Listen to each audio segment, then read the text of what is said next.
So my name's Alexandra and I am transitioning into being an artist.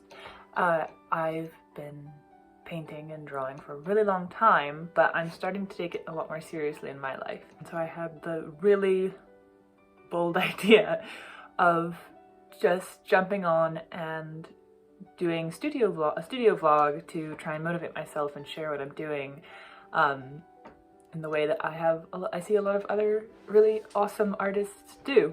So yeah, let's just give it a go then. So I have you here on my floor to walk you through everything that I'm going to be bringing on my trip next week to Quito, Ecuador. And I have here everything I'm planning to bring for the art side of things while I'm there. I'm just on my floor underneath my oil painting easel. I have pastel pencils, some pens, some Conte crayons and graphite sticks, charcoal pencils, so this will be plenty of materials for me to use on the plane. And these sketchbooks are new so that I don't have to tote a bunch of already drawn things back and forth with me. This is probably the smallest I would like to go comfortably, 9 by 12, so that I like to use my whole arm a lot when I'm drawing. But I also got a really small one, 5.5 by 8.5 inches, in case this is uncomfortable when I'm on the plane. I'm gonna be there for 9 days and I'm just gonna be in the city of Quito. I want to creatively focus on opening up and just relaxing into it and believing in myself and all those good things. But the art that I produce there is really just sketch work, observational work. I'm gonna be taking photographs and I want to capture the same scenes with watercolors and get the color really accurately, and then also value studies in black and white. So that way when I if I want to do any oil painting from those photos afterwards, I know exactly what is going on. I got a Strathmore mixed media notebook. I just thought I would try this instead of doing watercolor paper. And then this is an almost empty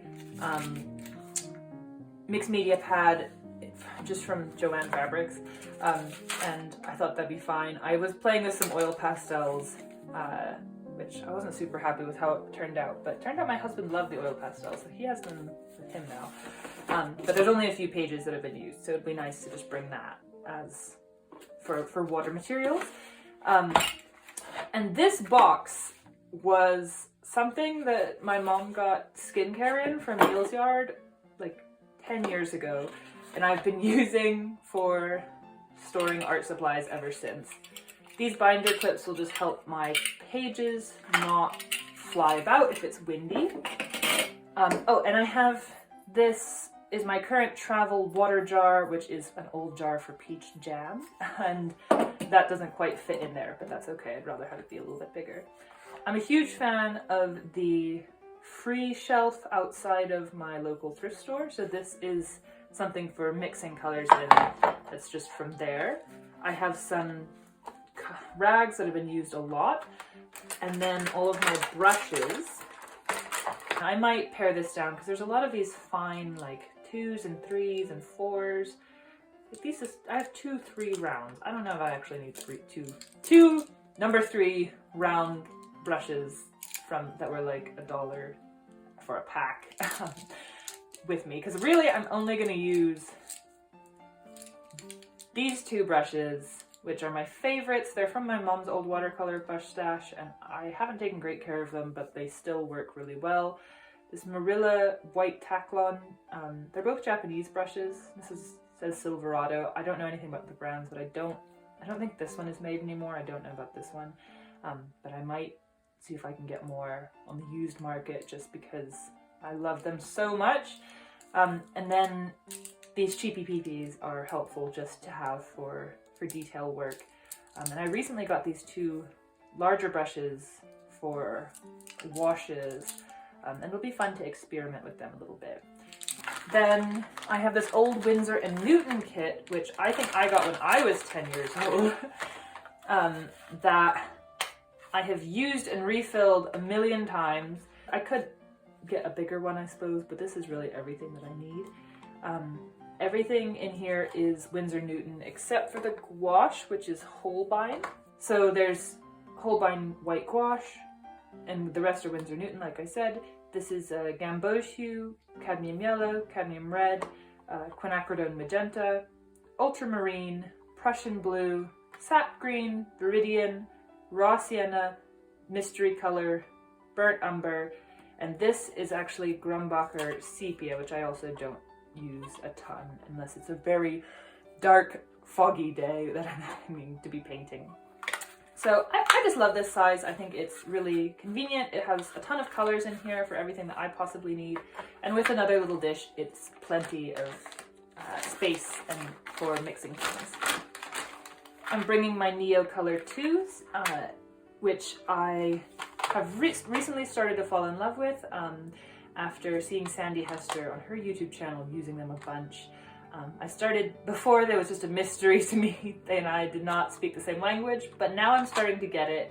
A lot more finger painting going on in my life now, and that's part of the reason why I chose mixed media pads rather than watercolor, in order to just have a different surface texture to work on, that might work better for these guys. So I thought I would bring them because they're so compact, easy, will be on the plane just fine, and gives me something else to create vibrant colors with. More rags, and then just watercolor postcards and watercolor papers, and then at the bottom are just some cardboard backings that allow me to just work from these if I want to easily. I think it'll be a really good amount of options, like three media, and a bunch of different shapes and sizes of books and papers and things to work from while I'm gone.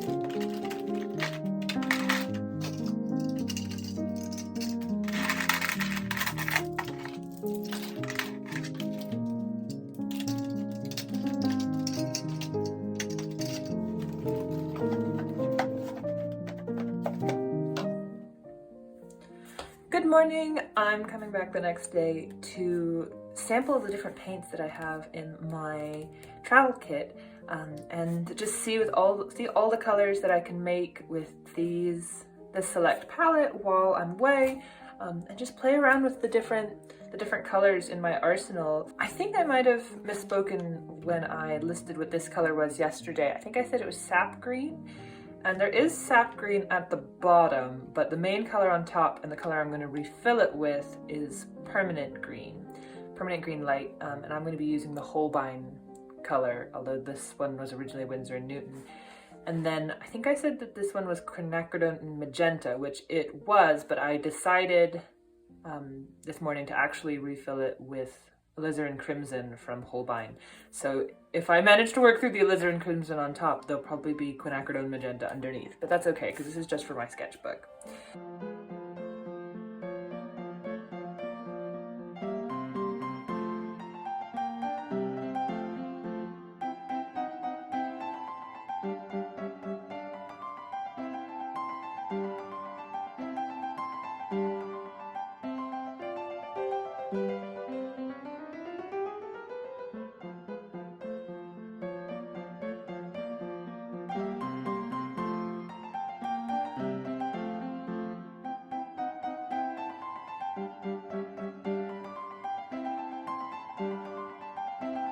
Lovely. Oh, look at all those colors. So I have to make some choices because I can't mix every color with every color to every intensity, because I'm just not going to have space on this paper and I'll be lost in a world of color, but you might start to get a little bored. So I make some choices. I love the colors that it creates. So let's see. I'll do a little bit. Oh, I still have some. It's been affected by the muddy water or what's in my brush, but that's okay. It's going to happen in real life too. Let's go in the direction of a little bit of cadmium. Warm it up just a little bit. See that lovely peachy color starting to come through?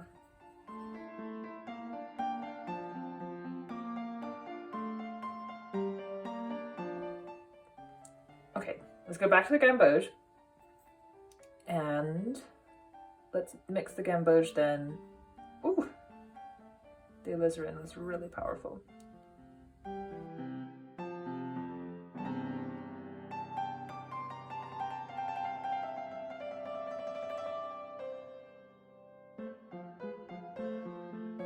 let's see if we can draw out the differences between the alizarin and the cadmium with these different blues. So if we take the alizarin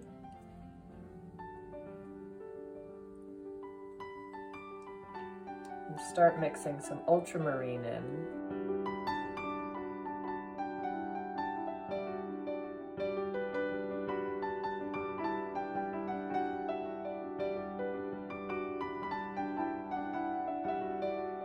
then let me get a clear cadmium.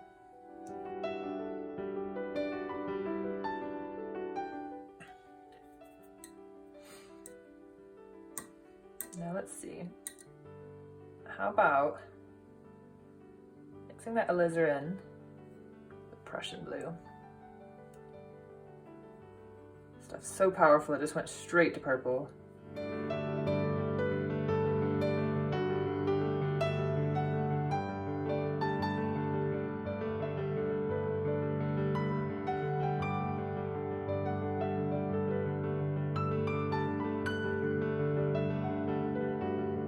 Don't really know what to say about that. These seem even stormier than these ones. The cadmium one's the warmest, and you can tell that the alizarins are a little bit faintly cooler. But honestly, I think this is also just showing that one doesn't actually need too many options. So this will be the raw sepia. A little bit of green mix in already, you can tell, right? And this would be our cadmium. Start with that raw sienna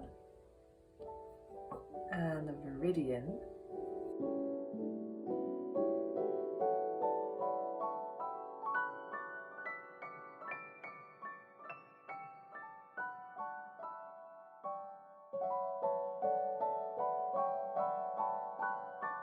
Interesting.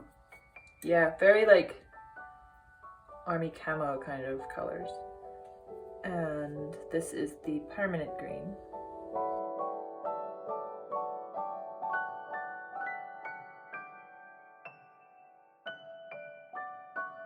Some lovely cad yellow, love it. So let's do this one straight to the permanent green.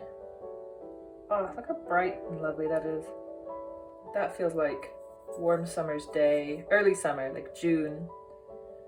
The cad yellow, the dabble of Viridian.